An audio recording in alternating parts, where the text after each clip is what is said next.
Hello again, everybody. Today I'm out here and I'm going to try to pull this transmission out of Old Green, and we're going to take a look at it, maybe take the side cover off and try to look at the gears and stuff and see if the gears themselves are still good, and if they are, if they're not worn too badly, then I have found a kit on Amazon that I can get, and I'm going to order that, and it comes with bearings and seals, and it comes with new synchronizers. So what we're going to do, we're going to pull this apart, pull this transmission out, take it apart, and or at least take the side cover off, and look at it and just see what kind of shape's this transmission in. Is it salvageable? Can we do anything with it, or do we need to just go looking for putting a different transmission in? Because yeah, I can still drive it. The thicker oil in it is quietening it down. It still has a rattle to it, and I know that is a temporary fix. So I want to get Old Green back on the road permanently. So these temporary fixes are just not going to do it. So I'm going to go ahead, yank this transmission out, and we'll take a look at it. So first off, we got to get this drive shaft disconnected from the rear end. Now before you do that, I have a block under the back that is actually kind of holding the back up, and I have the front on jack stands, so it's not going to roll off. I have heard of people disconnecting their drive shaft and getting ran over by their own vehicle. You don't want to do that, obviously. So before disconnecting those bolts, make sure your vehicle is not going to move. So let me go under here and we will take these bolts out and see where we go from there. Okay, so we got these 4 bolts. They are 1/2 inch, and no 13mm stuff on this truck. This is all standard, not metric, or SAE if you want to call it that. And these are pretty tight.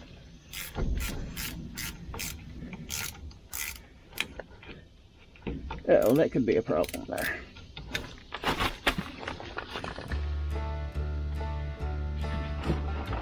One thing about it, Old Green has a few little leaks and drips, so these bolts, well, they should be pretty easy to get off.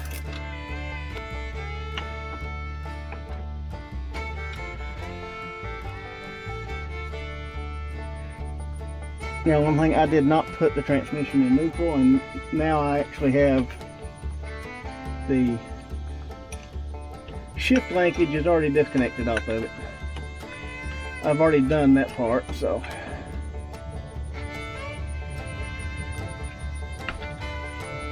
Yeah, that's okay though. That one is off.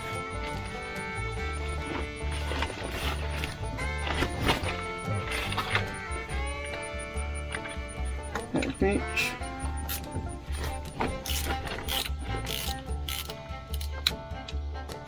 I'm just going to break them loose with this one where we're ratchet.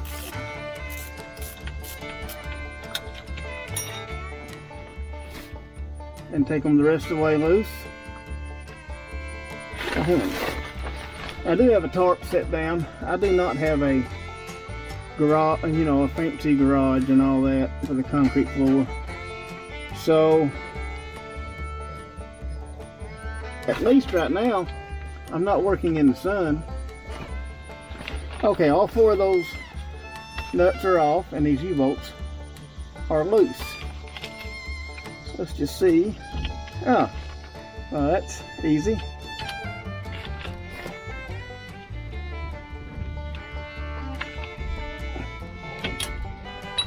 There we go. So now that we did that, all we gotta do, hopefully, is pull the drive shaft out. I should just be able to lift and pull this right out. Now that has some scoring on it there.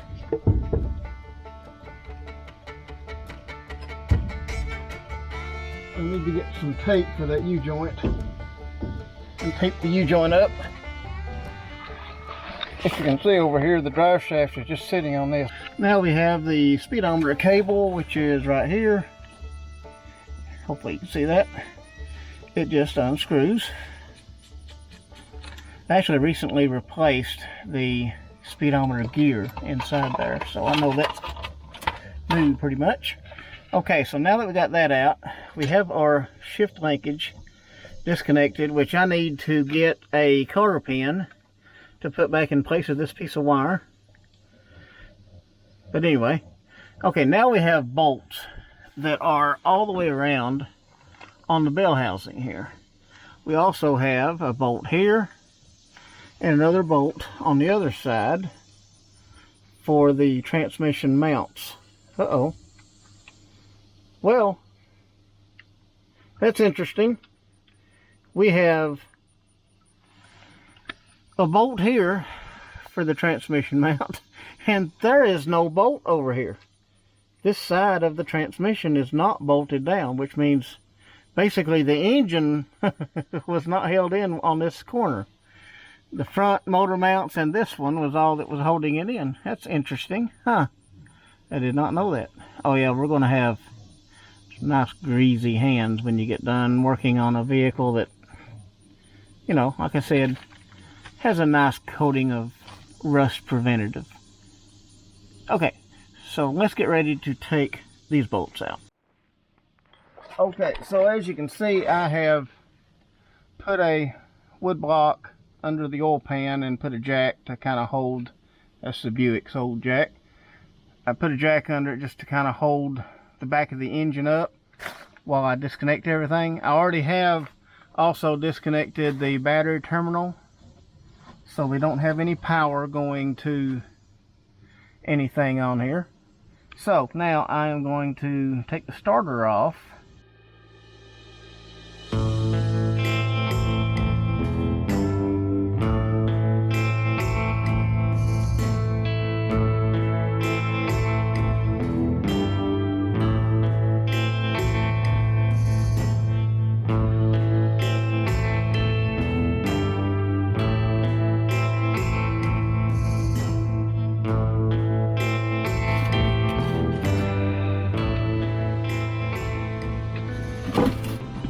Oh, well, I don't have that tightened up there, do I? Let's start taking these transmission bolts out now.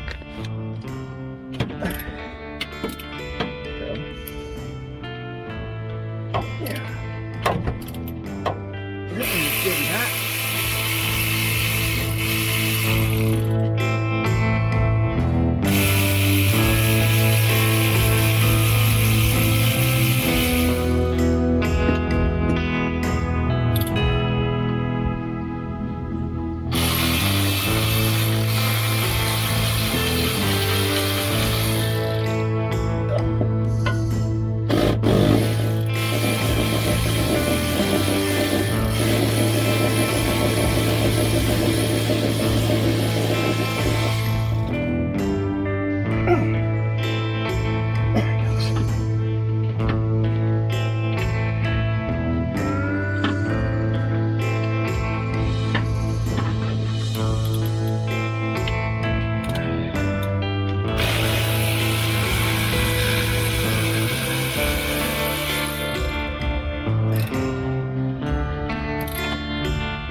According to that, the whole back is, oh yeah, just, ow, yeah, transmission is out. Okay. Come here. Alright, so we have Old Green's transmission out.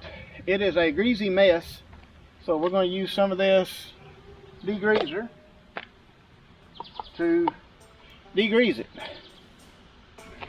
So, oh, I didn't really shake it.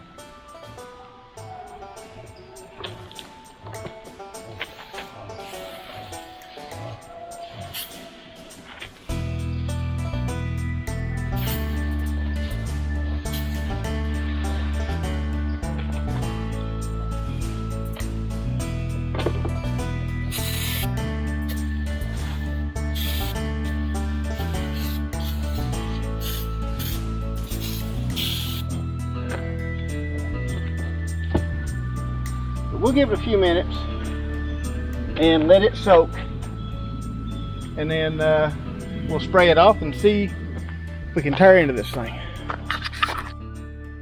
Okay, so now we have the bell housing out here as well. So I guess now I'll tell you what, this was hard to get out of there. I do not remember it being that hard before. I think that cab has went down some. It has sunk. My cab mounts are probably bad, because I don't remember it being that hard when I put the clutch in it the last time. I didn't replace the cab mounts whenever I redid everything. Replaced about everything else, but not the cab mounts. Looks like I need to replace them.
Okay, so we have it sprayed down.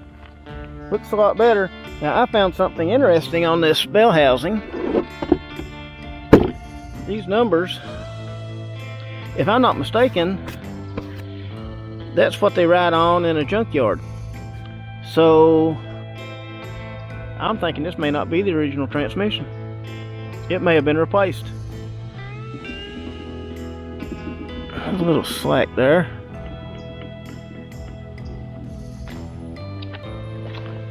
And how about in the back? No slack at all there. That other transmission I checked out, that moved all over the place. There's no slack at all there. There is a little here. I don't know what the run out on that, but I'm pretty sure it's not supposed to move like that. But see, it was second gear, first and second gear that was, this would be a direct drive. but it goes through, of course, first and second. All right. I think I missed a little bit here. Going to hit that again, and then we may get to turn it down. All right, so I have the transmission sitting here on the old Dodge workbench, and I'm going to try pulling this side cover off. This is where the shifter mechanism is. Let's just see what's in here.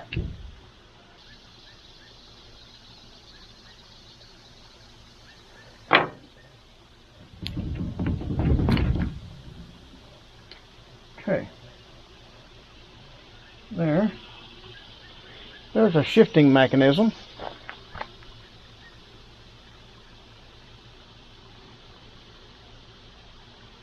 It's supposed to have shiny stuff in it, isn't it? Glitter. I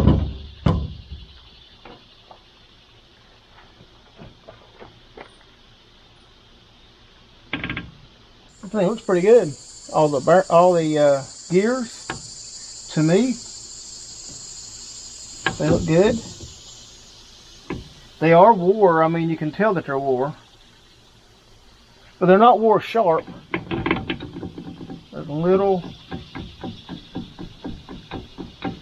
There's a small amount of play in it.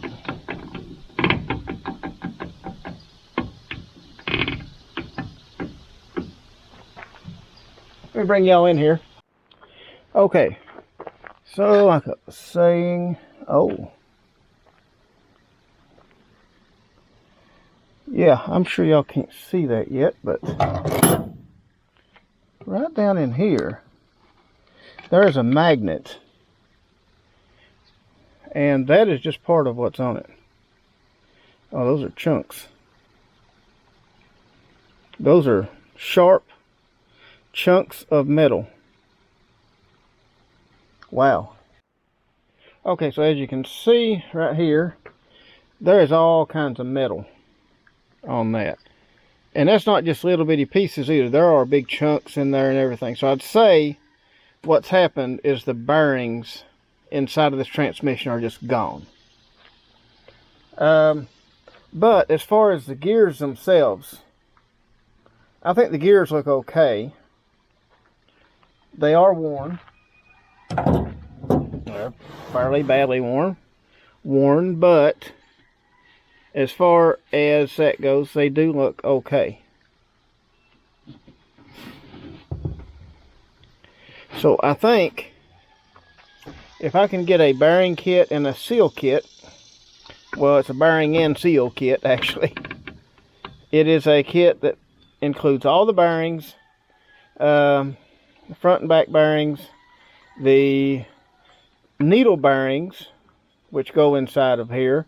There's a set of bearings for this shaft and for that shaft back in there. If I can get all those, then I think we can bring this transmission back around. And I can get a set on Amazon.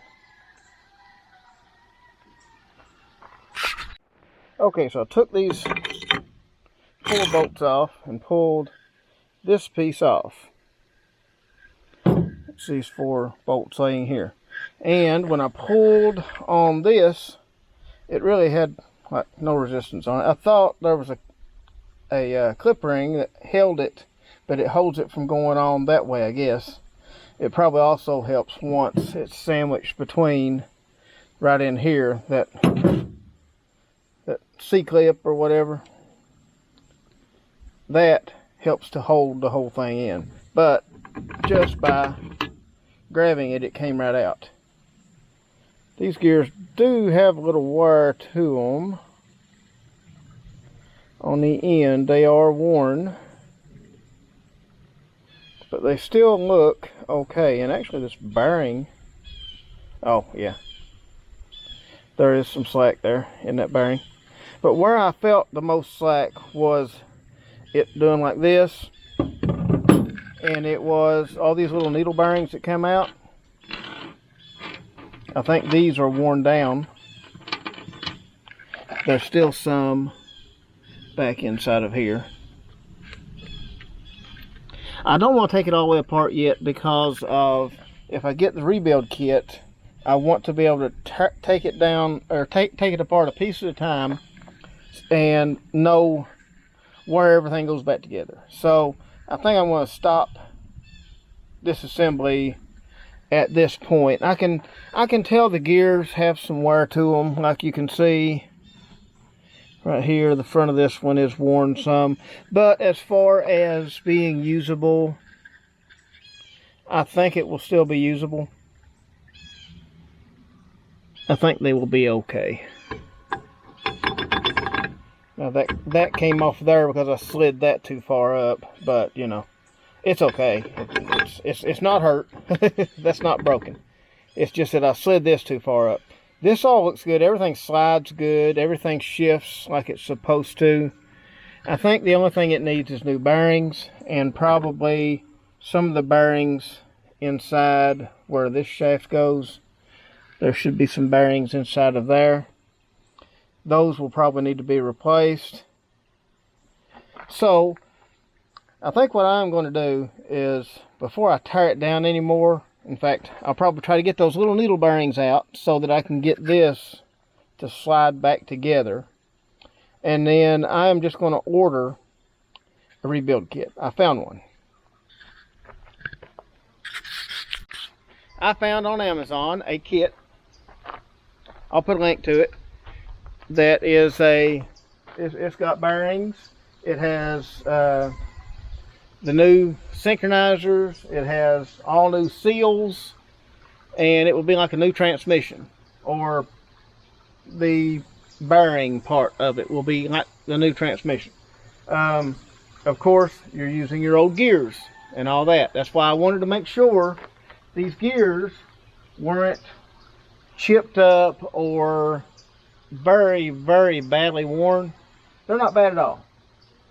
I think they will be just fine, and I think we will give Old Green a new lease on life. I think even with the wear on these gears, I think her transmission will keep her driving down the road probably the rest of my life. If this one has lasted that long as it has, this new kit should prolong the life of the transmission for a lot longer. Now I'm pretty happy that I'm gonna get to keep the old 3-speed. Now I am going to use, when I buy this rebuild kit, I'm going to use money from my YouTube advertiser revenue. So for watching my videos and being subscribed, watching my videos, and you know, you get the advertisements and stuff like that. In a way, y'all are helping. Actually, not just in a way, y'all are directly helping me to fix this transmission by buying the kit for me. And I just like to say how much I really appreciate everybody watching my videos. I always say, appreciate everybody watching, and I'll see you on the next one. I always say that at the end of my videos, but I really mean that. I really mean that I do appreciate everybody that watches my videos. That's why I try to answer all the comments, and I try to help anybody that needs help with anything in the comments that I can. Because I really do appreciate y'all taking the time out of your day to watch my piddly little videos, when there's so much other stuff that you could watch on YouTube or on TV or whatever, or could be doing anything else. I do appreciate your time of watching my videos. I guess that's going to be about it for this video. I appreciate everybody watching, and I'll see y'all on the next one.